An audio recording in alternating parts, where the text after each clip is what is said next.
you have seen you must have received our communication. We are doing a series of these career spotlights to sort of talk about career directions in these specific fields. If your child is interested or if you are interested in a specific subject, and of course, also explore some of the Horizons courses that we offer for summer 2025 online.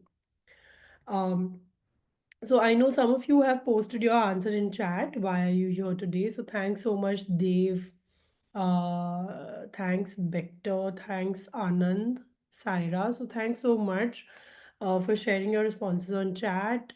Just to put out your responses for everybody's reference. Um, it is to explore biological foundations in psychology, very interesting. To understand courses and careers in the field of biology for my students. Thank you. Um, Anand is a parent posting and sharing about that he wants to understand what undergrad programs in biosciences are offered by Ashoka University and also get an idea about the faculty and infrastructure, particularly for biosciences and biotech. Saira is a student of grade 9 and she's looking for some career guidance, choices in the medical field. Great. So thanks so much everyone for your responses. And of course, others who haven't responded yet, please let your responses come in into chat. Tell us why you've joined today. Dr. Malik says, I want to know more about different courses for my students in biology and other subjects with related to biosciences. Great. So thanks so much. Please keep your responses coming in. I'll keep an eye on chat as well. But moving forward today, I would like to sorry, just go back. Yeah, I would like to welcome our professors for today, our faculty, our experts for today, who will be sort of helping us curate all the answers to your questions. So welcome, Professor Sandeep. Welcome, Professor Alok. Thanks for joining in. It'll be lovely if I could see you on camera. I think, yeah, Professor Sandeep also great. So please do say a hi to your audience today. Just a quick introduction. Professor Sandeep is a faculty in the biology department at Ashoka University. He is a postdoc from ESPCI Paris, and he has done his PhD in chemical biology from Heidelberg University. And his core research is actually around origin of life. So he has chosen a very specific sort of a sub-subject within biology to do his research and dedicate his, I think, life research to that. So thanks so much for joining in, Professor Sandeep. Um, then we Thank have you. Professor Anu. Yeah, please go ahead, Thank Professor you. Sandeep. Thank you. I'm looking forward to it. Then we have Professor Alok, who's a very senior professor and the head of department at the department and a faculty at the in the biology department at Ashoka University. He has been a fellow at the Indian National Science Academy and Indian Academy of Sciences, and he's a PhD from in biology from Jawaharlal Nehru University as well. So Professor Alok, Hello. I hope you're Hi. good to see everyone. Thanks so much for joining in. And please do add anything to your introduction if I have missed out, of course. Um, Uh, the only thing is that I have been teaching biology for last 40 years now, sure. doing research and as well as teaching for 40 years. So, Thank you, Prastalok. And we also have Professor Simantini with us today, who is also a faculty at Ashoka University in the psychology department. She has done her postdoc in neurology from Washington University and her PhD in neurobiology, University of Rochester. Her research, her core focus and research areas also include understanding impact of psychology relating to gender studies as well. So that's a specialty that she brings to the table today. So Professor Sandeep and Professor Alok will be conducting the course on life origins and synthesis in the Horizons Achievers Program 2025 during summer. And Professor Samantini will be conducting the course on the neuroscience of well-being in the Horizons Achievers Program summer 2025. So welcome Professor Samantini as well. Thanks so much for joining in. Thank you. I'm very glad to be here. And also a brief thing. I have parallel research tracks, one of which is true to my roots in neuroscience and neurology. The other one is more suited to the Department of Psychology and Psychological Inquiry. So I do both. I kind of, it has evolved my background from biochemistry and physiology to neuroscience and then to neurology and then on to psychology. So I've covered a lot of areas in my own journey so far. I think, did I lose Professor Simantani? Her video is paused. Oh, yeah. Yeah, you're back. You're back, Professor. So thank you so much, Professor, for adding that to the intro. I'm not sure. I'm not able to see Professor Alok. Is anyone else able to see it? I'll just check. You can, yeah, No, is it? I mean, I think, yeah, Okay, yeah. now. Yeah, we can see you now. Great. So thanks so much for joining in. I have spotlighted you, the panel for today. How we will be sort of going ahead with the next segment of our session today is that it'll be a fireside chat between you and me. I will be asking you certain questions that our audience has also asked us before the webinar, and I've collated those to sort of get the answers, and then whatever we will open it up for questions later for the audience to ask as well. Um, so just going ahead and getting into the segment today. So I'll be asking you questions one by one, and whoever's I'm asking the question to, please share the response with me. So I think beginning with Professor Alok, I think you have worked for 40 years in a specific field, and that really fascinates me because it's also important to understand what was your motivation behind choosing it. So I think my question to you is very specifically, Professor Alok, is that why did you choose to pursue a career in the field of biology or even biosciences for that matter? Just to give an idea, my background was physical sciences, and I'm a product of IIT Kanpur. People don't associate IIT Kanpur with biology, but after doing physical sciences, I just realized that the last frontier or the main frontier where a lot of questions have not been answered is the biological sciences. I mean, I'm talking about long back, but it is still true that majority of scientific questions are in biological sciences. And we need all the tools from different branches, including engineering, computer science, etc., to answer the questions in biological sciences. So in my long career, I have used the tools of chemistry, tools of computers, tools of physics to answer a variety of questions in biological sciences. I think it is, I think everybody is realizing that biology offers the kind of questions and also solution to some of the problem. For example, solution to the problem of, let's say, sustainable living, how some of the organisms live. I mean, for example, if you take the case of anthill, okay, the way they actually regulate temperature in anthill is amazing. People are learning from there, and people are also trying to mimic how the biology is done. So the main motivation has been to understand biological science, and tools, you have to use all sorts of tools to answer those. Sure. Thank you. Thank you, Professor Arun. That's a very helpful answer. To you, Professor Sandeep, I know you work very closely with Professor Alok, and you have chosen something very specific related to origins of life as well, which has helped us to curate the course. So, what was your sort of, motivation? Why did you choose to pursue a career in the specific field?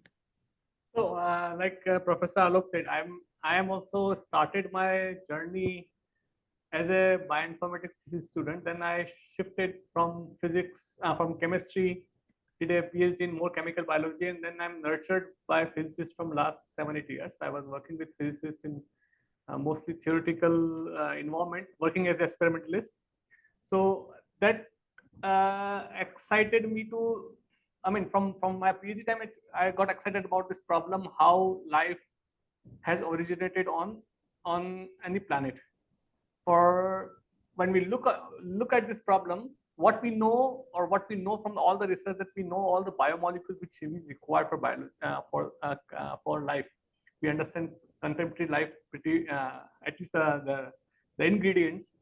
However, the process which started to bring them together and something which you can call life-like is still not well understood. I mean, we don't know the recipe still of life, and it's a multidisciplinary problem.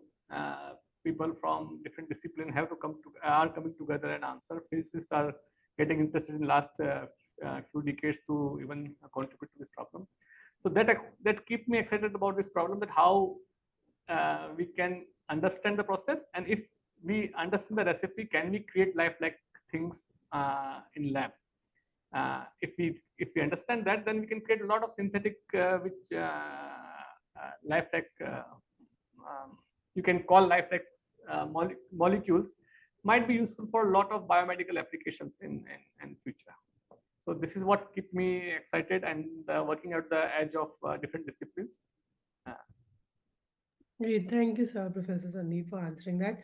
And I think over to you, Professor Simantani. You chose psychology and then you transitioned more towards neurosciences and neuropsychology.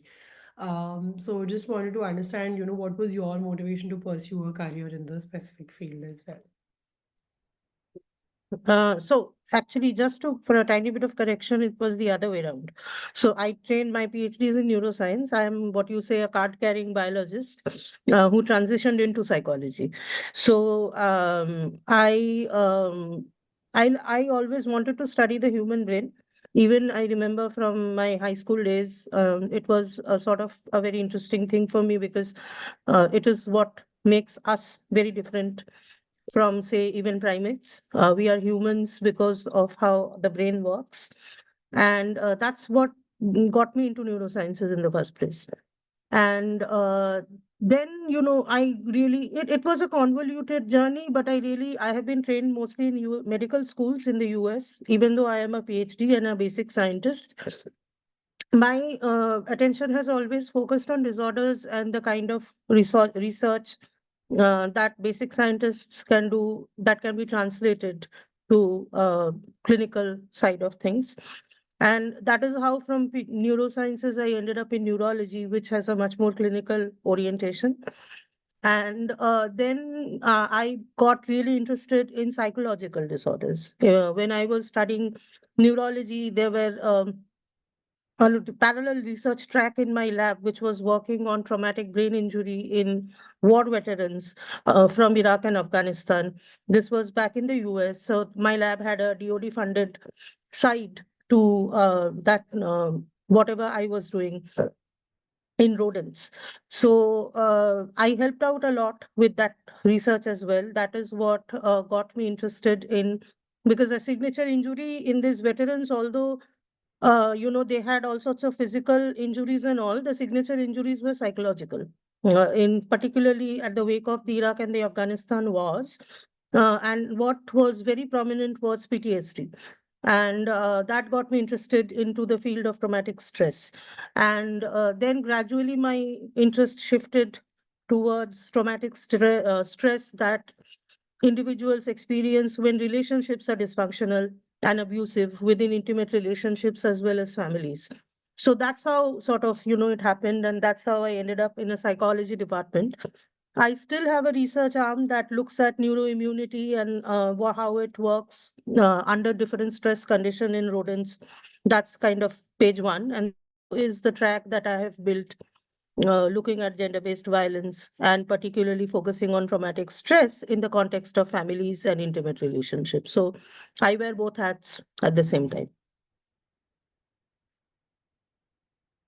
Sure, thanks so much for answering that. And it's so wonderful because I was thinking vice versa, definitely, that, it was the other way around. And it's so interesting because, the brain fascinated you, and that actually then helped you discover that how so many disorders, or so much about health is actually all about the psychological aspect of it, and how that also, how the brain functions has a psychological impact, and it's basically very connected to each other. So thanks so much. Brain and behavior, they are obviously linked. So psychology is a discipline that looks more at behavior, and neuroscience, the way I say it, neuroscience is an integral part of psychological sciences that tells us why things are happening this way. Brain is still like the triage point where Sure. everything converges before a behavior is executed. That's how I look at it as a scientist.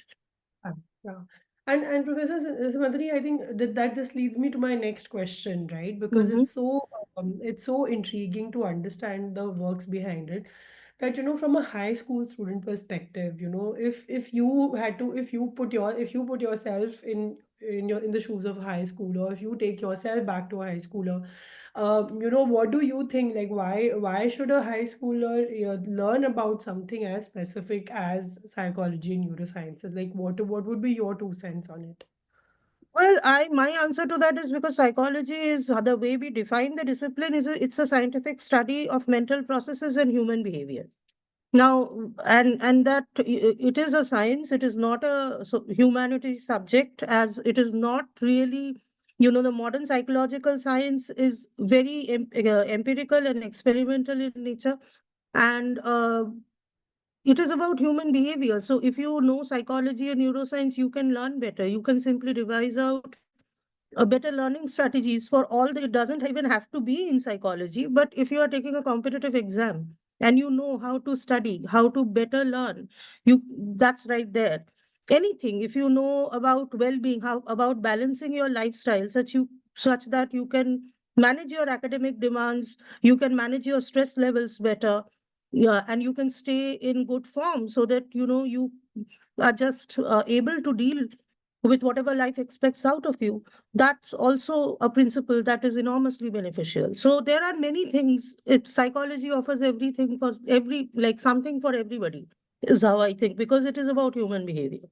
Sure, and you almost think about it like a skill, because you're able to apply that skill across. Like, if you learn about this, if a high schooler learns about this, it's not like they're able to apply it only in within the field of psychology, but also beyond that. Beyond, Absolutely. almost as a skill which can be applied, to multiple facets of life and multiple disciplines.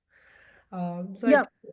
Great. So that's a very important, I think that's a very important takeaway from what you have responded. And I think, moving to you, Professor Sandeep, I was actually wondering that, if I was in high school, would I think about learning about life origins? And if I would, then how would it impact me in future also? Let's say if I try to sort of understand and how they do this course, then what kind of, future, what kind of impact will it have on me when I enter the workforce in future? Or even with the way that the world is moving in this field in future, then, what are certain related future aspects also that come, that are important for a high schooler to, look at, just to give perspective to this course, of course. So, to answer that, I think Professor Alok will tie up the thread. I start the one end of the thread.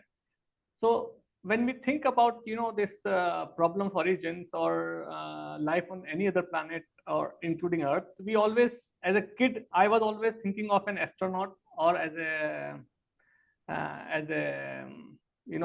alien, that okay, aliens are there, but you need to understand that life started from bunch of molecules, then it get complexified, right?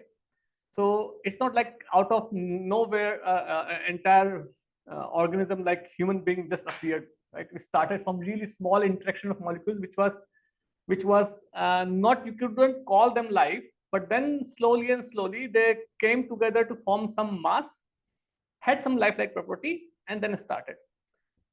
Now, we are not the only one. I think NASA has been putting effort from last 5-6 decades on this. NASA has a strong astrobiology program, including supporting the biochemistry program on understanding, physics program on understanding. Now, since Indian space program is really pushing towards understanding more and more this process, we have been trying experiments in outer space. and thinking of future human, people are trying to understand where are the habitable planets, what would be the condition, do we understand that their life could have been there. So this is like century old problem. Everybody starting from childhood get excited, and there are so many facets to this problem. It could be a facet of technology development. It could be a facet of understanding from molecule level. It could be health and behavior of human in space programs. So it's like a big umbrella, small pieces we are corresponding, and everybody can contribute based on the expertise and training. Okay, so one doesn't need to be pure biology. Everybody has to be contributing from that. Uh, this is how I see. Professor Alok can Yeah, and I think close the Professor thread. Alok dropped out for a second. So, Professor Alok, Professor Sandeep was just talking about how you will tie the thread to my question. And just to repeat the question is that, why should a high school student think about learning about life origins and principles and how it will impact them in future? Like, how the world is moving or how biosciences is moving, how in towards future, how what will be helpful for a high school student at this stage to understand this. That Professor Sandeep very briefly mentioned about even aliens or even how life can be created in space, and even this course will give perspective to them, or learning about biosciences will give them perspective to that. So what would be your 2 cents on that? Well, one of the greatest, can you hear me? We can hear you, yeah. So, one of the greatest, I think, Professor Alok, if you're joining from another device, you just have to mute yourself on one of them. no, I don't have another device. I Okay, let think me try to mute. so.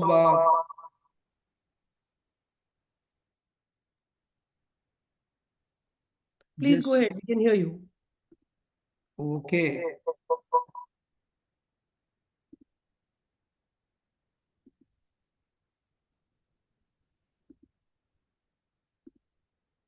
I think just open up.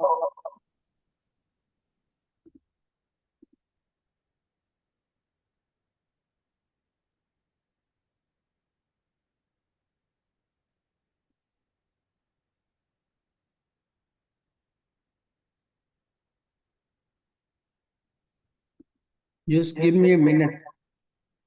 Sure, Professor. Alok, please. So we will of course come back and circle back to that question till Professor Alok is just taking a minute to figure out his tech. So I think I'll just move on to the next question for Professor Simantani in the meantime. Professor Simantani, I think one of the core questions that our audience has today is about understanding that, what are some careers, what are some future forward careers, in the field of psychology and neurosciences. What are some career options which are going to grow in future, or which are going to have higher scope in future? For anybody interested in psychology and neuroscience, what would you think, what would be some careers you would highlight for them to take up, to say that yes, these will be in demand in future, and these will be something which people would be looking for and reaching out for in future? Okay. So I can say this in just by looking at the numbers from the last 8 years from our program, which also happens to be a very popular program at Ashoka. We really have we are the second largest program by far after economics. About 30, 45% of our students, almost half, end up going towards clinical psychology, mental health, and psychotherapy based masters and future education programs. And then they either would start working for a clinical psychology PhD track, or they go into independent practice. And I think this trend will always be there. Mental health is a huge area and a concern in India. There are enough questions within research and in practice.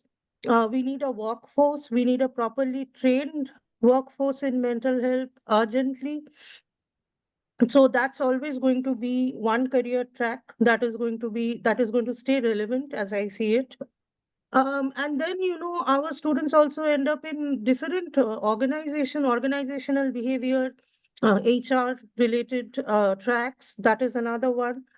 A lot of our students go into the development sector, work in public policy.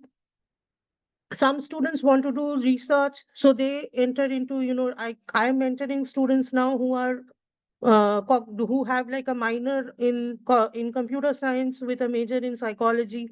They want to stay in the research space and conduct experiments in neuroscience or more behavior oriented programs. So there are really, I mean, areas and then new areas. A lot of the high schoolers now, they are probably going to work in careers that don't exist now.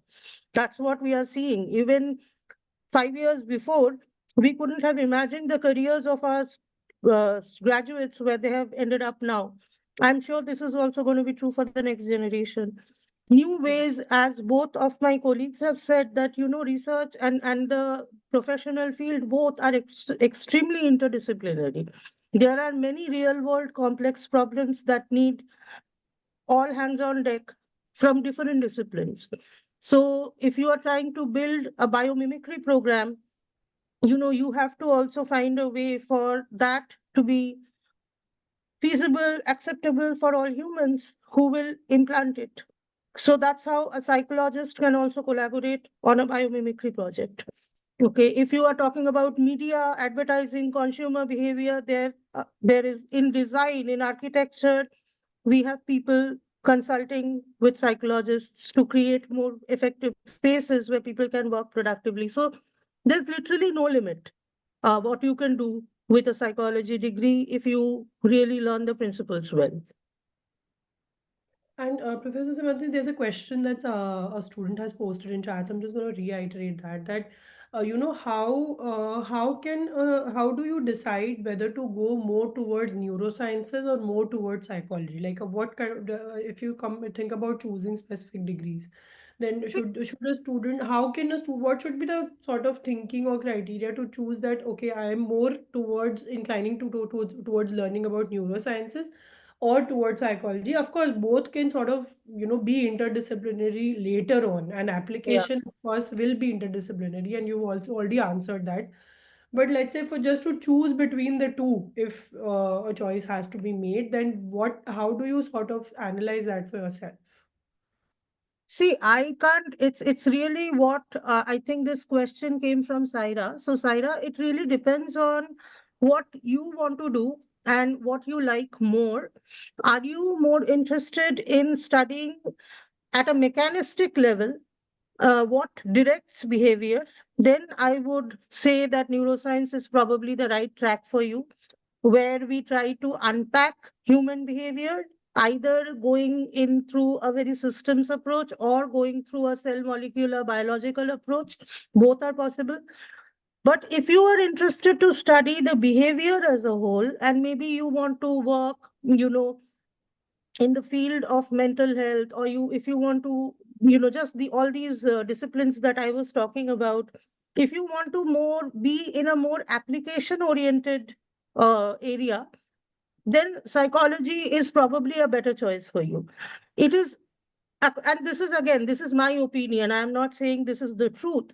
I have found it is easier to transition into psychology from neuroscience than going from a core psychology background into a research career in neuroscience. So the switch for me, I think it is easier if you have a neuroscience background, you can come into the application part. It's slightly easier. But that's just my opinion. Oh, thanks, Professor Simanti. I think gives clarity to Sarah for sure. Thank Uh, you. Professor Sandeep, I think the question is also to you now, right? Like in terms of specific career options for somebody, a lot of students, if they're interested in biology, they think that, okay, maybe the medical field is the right way to go. It's a very mainstream thinking, especially in our Indian context. So, and there is so much to more to biology, to biosciences, to biotech now that, people, students are going for those careers as well. But It's also to understand that, as Professor Simandani said, that some of the careers that we will discuss today might be very different. When a high school student enter the workforce, maybe some careers will not even exist. 5 years, 10 years later. So, keeping that perspective in mind, even for biology, even for biosciences, what do you think will be some future careers in demand when students enter the workforce?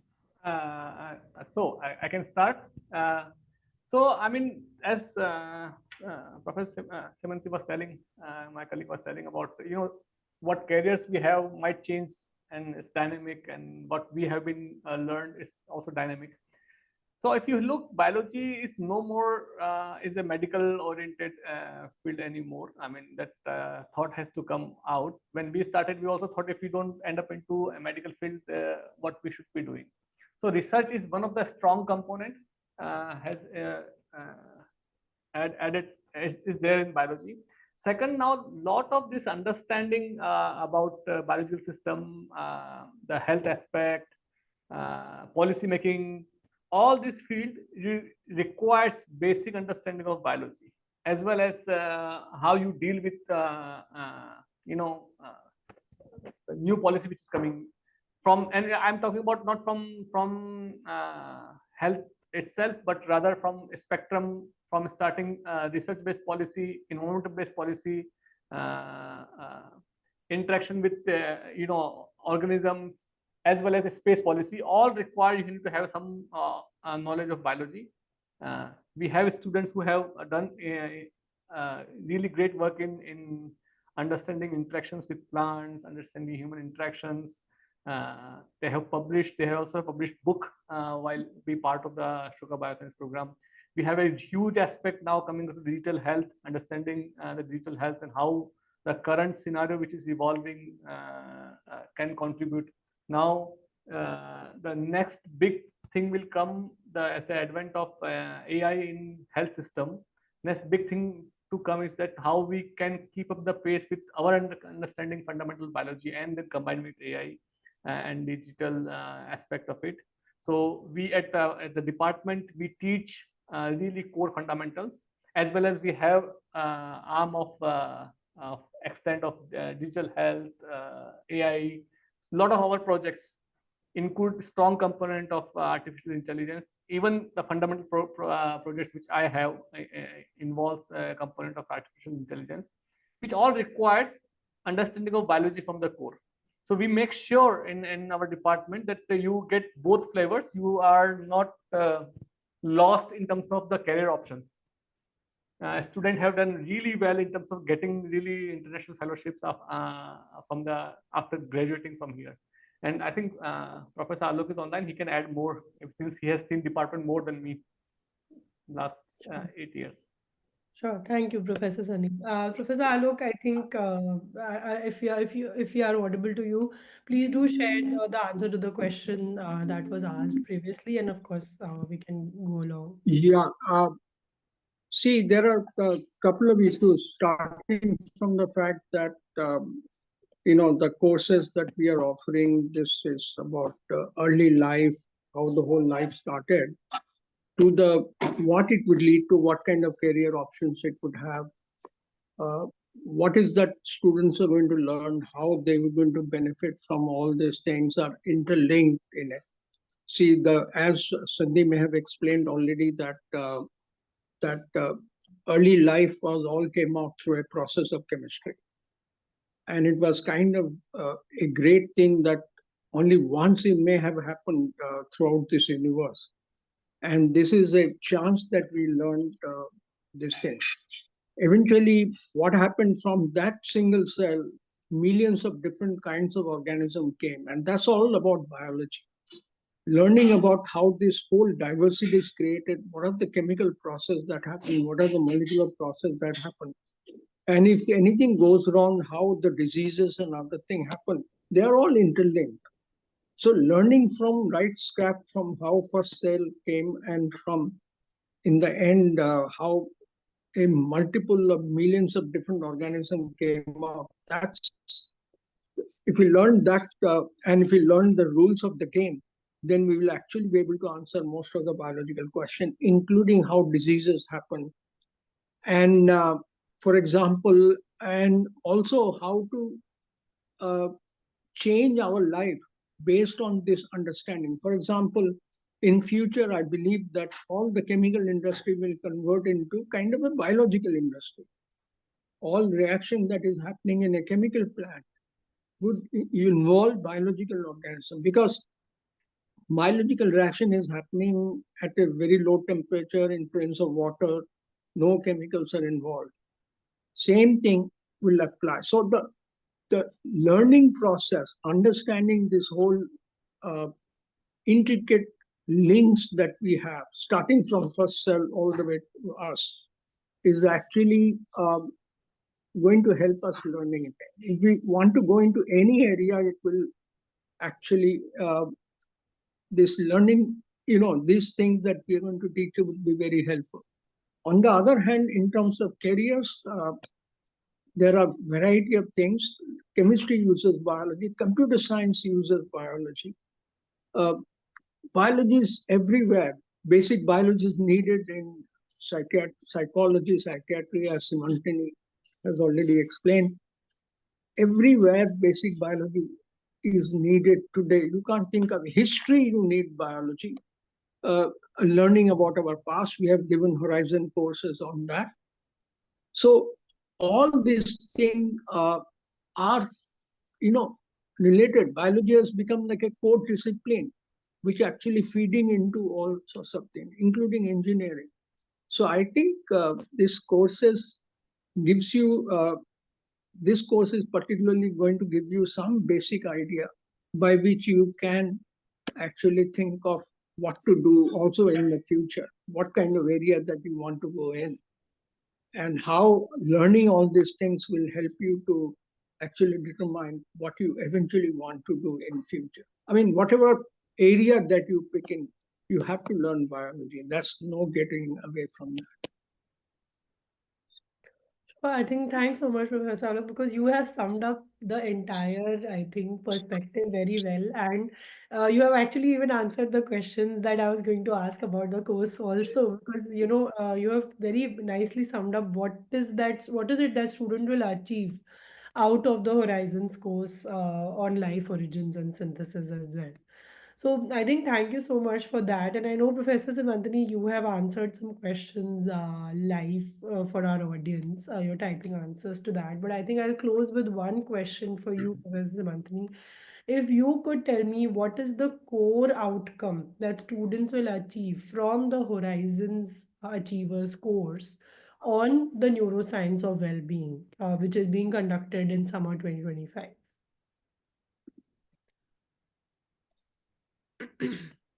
Sorry, I didn't realize for a second I was on mute. I think the core idea that I will try to teach through this course is how important that mind and body are not two separate entities, that they are interlinked at every single level. And well-being is not just a matter of the body or of the mind. That well-being has to interweave both. I think that is the core takeaway that I am tending to teach.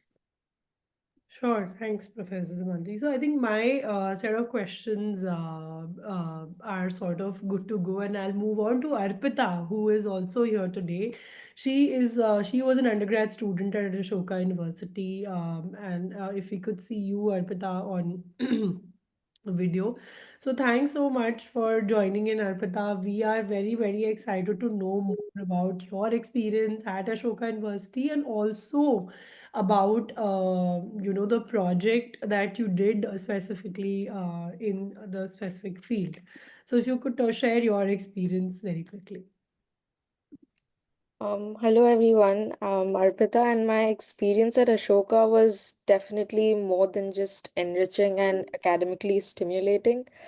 I had like the privilege of working across different labs and extend my horizons just beyond coursework, where I got the opportunity to interact with faculty very closely and work with them on research projects, and which not just enabled me to learn about conducting experiments, designing experiments, conducting them, conducting literature reviews, and just go beyond that and present the work that I have done with them at different conferences and gain a lot of exposure in those conferences.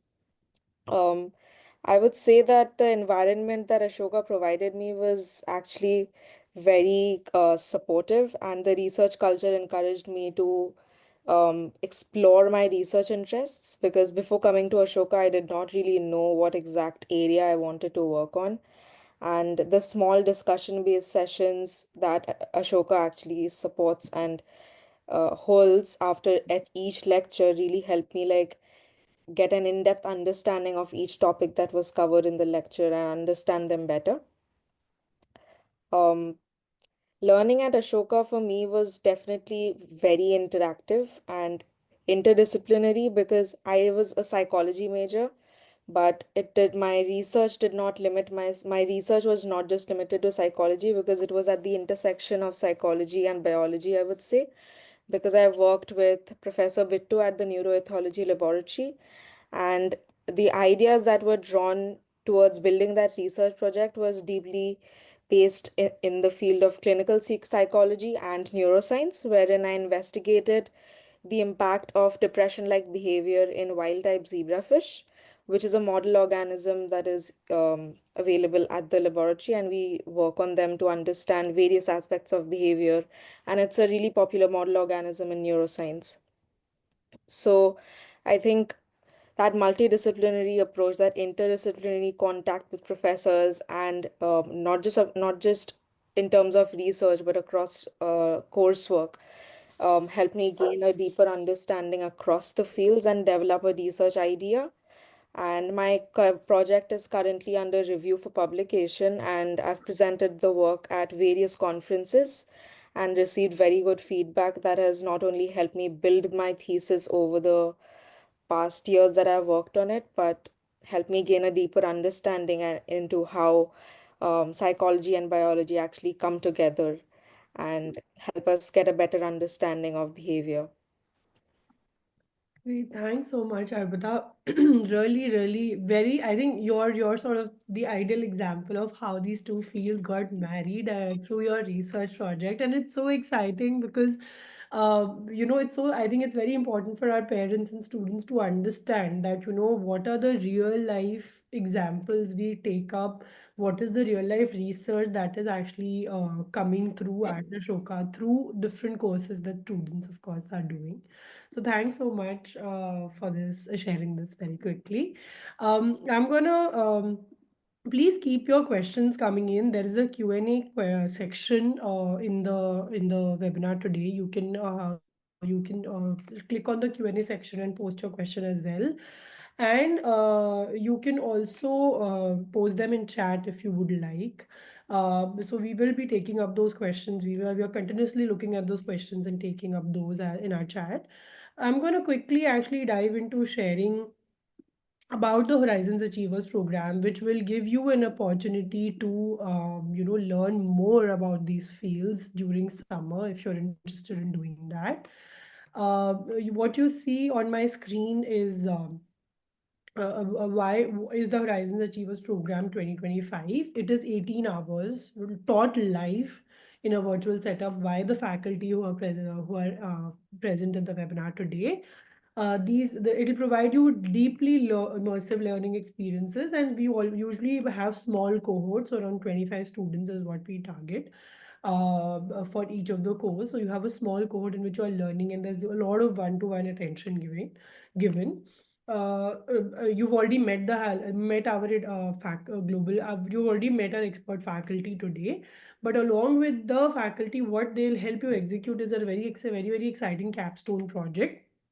In this project is actually where you will learn the maximum, because you will apply everything that you learn in on Saturdays in the lecture sessions. You will apply everything on the project on Sunday, and you will actually come out with a key outcome, a core outcome, a tangible outcome that you can actually present in different forums later. And of course, you can see some of the great completion rates and ratings that we've received in the past. One of the things I would like to highlight in the Ashoka Horizons program is that you will also have the opportunity to get selected for an internship or an observership or a research opportunity. So, very specifically for the biology course, you will get a chance to come to the lab at Ashoka University, the Triveni lab, and conduct experiments with our professors. And for psychology, you will actually get to do an observership where you participate in sessions that are conducted with the actual subjects in psychology and observe how the interaction is being conducted, what are the questions being asked, how do you sort of understand as a psychologist, how to lens your questions and take notes out of it. So that's actually also an exciting opportunity available to students who perform well in these courses. And of course, I'm hoping that you get to strengthen your college profiles for better college outcomes through these courses as well. This is a quick catalog of all the Horizons Achievers courses that we're offering in summer 2025 cycle. So you can have a quick look. All of this is available on our website as well. So please do check out our website and have a look at all the courses and do register for whatever course interests you the most. Um, Moving on, so I would like to thank our audience, thank our professors before we close. And just going to run a quick poll. I hope you see that on your screens.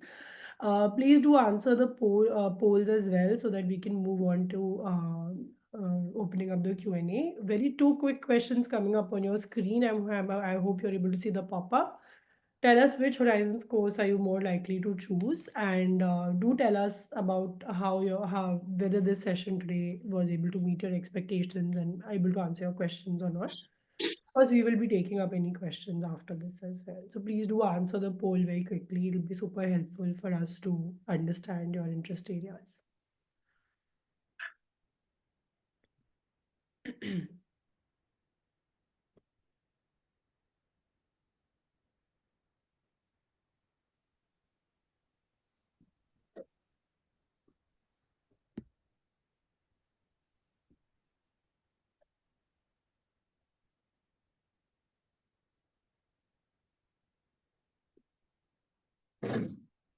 So I'm just going to give a few seconds more to the poll, waiting for some of the more participants to please answer the poll. I hope you're able to see it on your screen as a pop-up.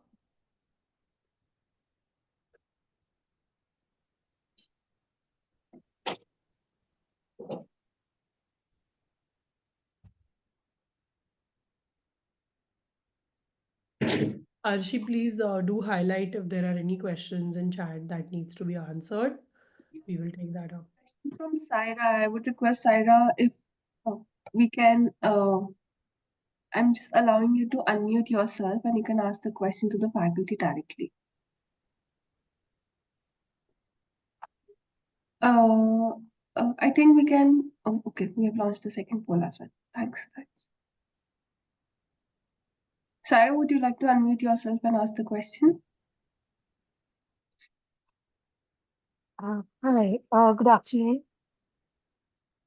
Good afternoon. Please go ahead.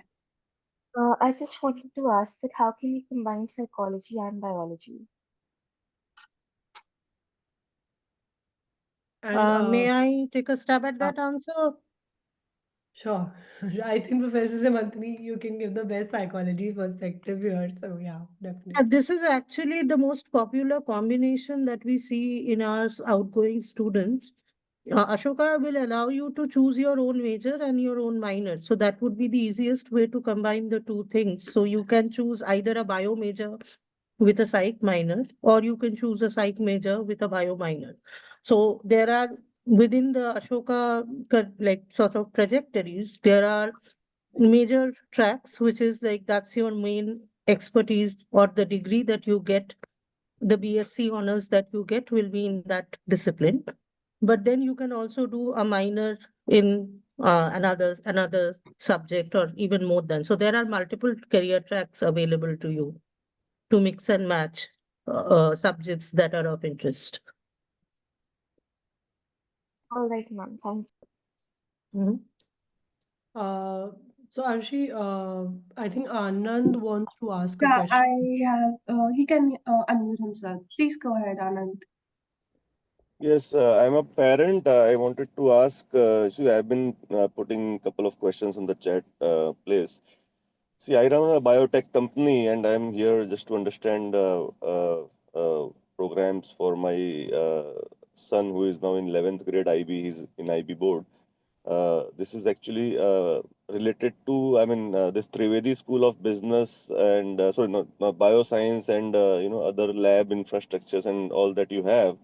So the students who join your BSc honors program, uh, do they really get to develop some good practical skills, or they are mostly given demonstrations and those kind of things? So maybe professors who handle those infrastructure labs, they can answer it. Alok, you want to answer or should I answer? Yeah, maybe I can answer this question. So our course is designed in a way that it has considerable part lab courses along with theory courses, all the basic understanding plus this thing, advanced understanding can be done on it. Most of the students actually participate in lab work outside the course structure. Large number of our students do that. So uh, during the period of 3 to 4 years of undergraduate program, now the students do a considerable amount of lab work. Over and above, now this 4-year program, you have also a full-time 6 months research program that is lab-based program, and also you have, as I said, generally students spend a lot more time in the lab than actually the curriculum says. And since you can mix and match courses, you can actually design your training in a way that will suit the kind of career that you want to take it up. So The there is the ample Trivedi, opportunity for someone to okay, yeah, learn thank you, sir. their skills in the lab. Yeah, the Trivedi School of Bioscience and maybe other labs. This is, Do you have a relevant infrastructure? Do people, I yeah, mean, yeah. students are able to get exposure to like fermentation? Do you have fermenters? Do you have molecular biology labs with all the required instruments, all those things, PCR, So, RT-PCR, all those things, HPLC? so we have full molecular biology, lab, including mass spectrometry, sequencing. Okay, We don't okay, have a fermentation as of now, but large okay, skills for various kinds. We have latest imaging techniques. In fact, we have a okay, big imaging labs. So okay, fancy imaging system, including single molecule imaging, all those things we have. We also okay, have courses and expertise in the area of structural biology, which is absolutely necessary to do any kind of biotechnology. So all this thing we have, and as I said that Ashoka University has this. Our whole setup is for a student who wants to take initiative and learn. They can actually learn much more than what is going on in the class. No, the reason, sorry, I'm asking this because I interview a lot of biotech I freshers for my know. company, and uh, many of them, when they come for a job interview, I ask them, have you done any fermentation or have you done any have you used a PCR? बोले sir PCR किया नहीं है लेकिन देखा है. नहीं, नहीं, तो नहीं. No, yeah, no, it's that's like not true asking an here. automobile engineer कि कभी गाड़ी को खोल के engine देखा है. बोला हाँ engine देखा है, उस पर कुछ काम नहीं किया, गाड़ी देखा है बस. नहीं, नहीं, नहीं, this is not true here.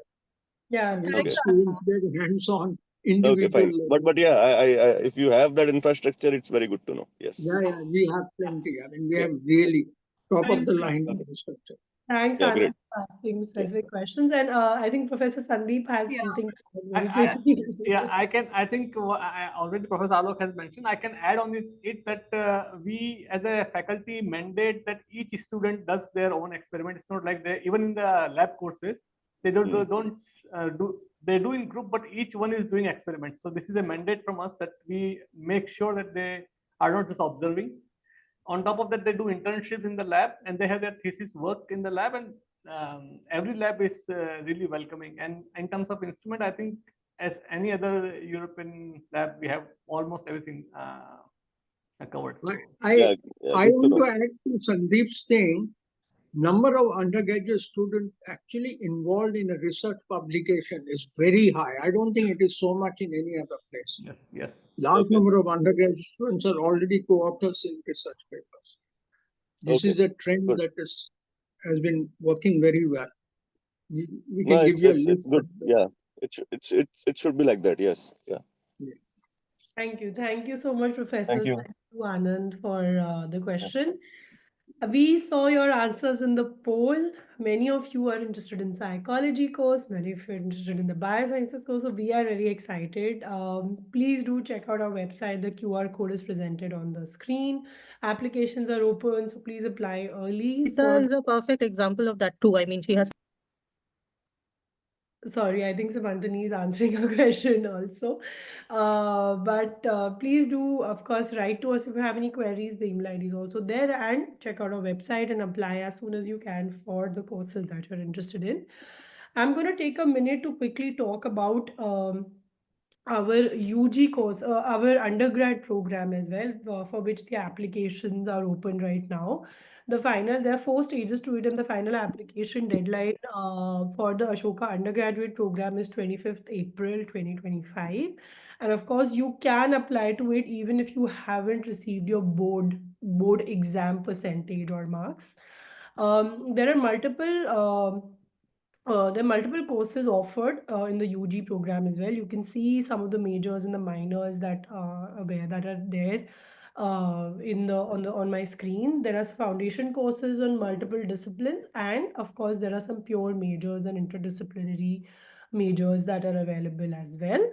Um, a student can actually even create their own curriculum and design their own degree. I think no other university is, offering such an opportunity in India. This is for a 4-year program. The application process, of course, you've seen is, more holistic in nature. And it comprises of an application form followed by a mandatory aptitude assessment, post which a shortlisting is done and it takes you to the interview stage. Many co-curriculars and minors also available that you can see on my screen, from Sanskrit studies to China studies to astronomy to entrepreneurship. Um, for, of course, any further queries that you have, please do contact our UG team as well. Even the number and the email ID for this is given online on my screen. You can, if you want, you can take a screenshot of it. Great. So thank you so much for joining in today. Thank you so much, professors. It was lovely, lovely interacting with you. It's always such a learning to talk to the experts that you are. And, it gives me perspective as a mother also to say that what can my child do? So thank you so much. It was lovely, lovely talking to you today. And I hope our attendees got answers to all the queries that they had. I'm going to pause for a minute for anybody to ask anything if they want to, and then close the webinar. So just pausing for a minute. Anyone, any question anyone else has, please post it in Q&A or chat, or tell us. We'll unmute you and you can share any questions that you have. Arushi, maybe we can just unmute everyone and, if anyone wants to ask anything.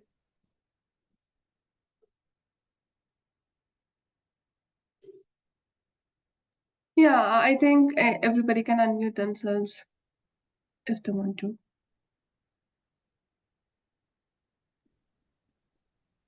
Okay. I think most of the questions we've covered a lot of Dave breadth of. wanted to ask something. Dave, do you have a question? Yeah, actually, I did, as a matter of fact. Thank you. So, I mean, even I'm very interested in exploring the biological perspective of psychology in its entirety. And I was going on the same tangent about how you exactly, what was the, I mean, this entire debate about free will and determinism, and how maybe Miss Simantini might have explored this entire field. So, if you could just share me your thoughts on it, anything that you could like, if you would like to say about that. Yeah, it's a very big debate within psychology, the debate between free will and determinism. Um, I have not personally worked on it. This is not what I have done, but my take is, again, I mean, I speak, even though I have been in the Department of Psychology for last 8 years, I speak as a neuroscientist. And what my training tells me is these are not so easy questions. First of all, behavior is influenced biologically, but not entirely determined. Our brains are always interacting and learning. So I think of, as I said, the brain is a triage point. If you knock out the brain, you have coma, you have no behavior. Okay, so think about it that way. But the thing is, it is where everything, biological information, environmental information, everything is sort of triaging at the brain, then it decides what to do with it. From that point, I would say that at least there are examples that free will, we are able to sort of train ourselves to sort of, I would not say any book that has the word brain is hardwired to do this. I place very less emphasis on that, because the brain is extremely plastic. Nothing is almost very like 100% hardwired. It may be influenced. That percentage, how much biological influence there will be, in certain cases, it's 80% additive genetic or biological effect on a trait. Some other things, it's about 30%. So you have to engage with that literature very carefully. And there is no simple answer to this question. And the researchers are equally divided on this answer based on where they stand, but based on where they are, if they are philosophers versus if they are neuroscientists versus if they are psychologists, everyone will give you a different answer. Thank you so much. Yeah. Thank you, Dev. And thank you, Samantha, for answering that question. Any other questions for anybody? Or you can unmute yourself and ask if you have any questions. Anything we haven't answered yet?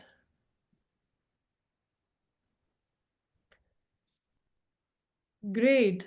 So I don't see anyone else unmuting themselves. So thank you so much for the faculty today. It was a great webinar. It was a great information shared today for our participants, for all the parents, for all the students. And thank you for taking out time on a Sunday and enriching our Sunday with so much knowledge. Have a good weekend, and thank you everybody for joining in. Thank you. Thank Bye. you. Bye. Thanks everyone. Bye. Bye. Sorry for the problem. Not at all, Professor. Thank you for being so patient No, and consistent. my computer hang up in the middle. Your one answer summed up everything, Professor. So thank you. Absolutely. It's always a bliss to hear you, Professor. Yeah, good to see you. Okay, bye. Have a good Sunday. You Thank too. Bye. Thanks everyone. Thanks, Professor Sandeep. Bye.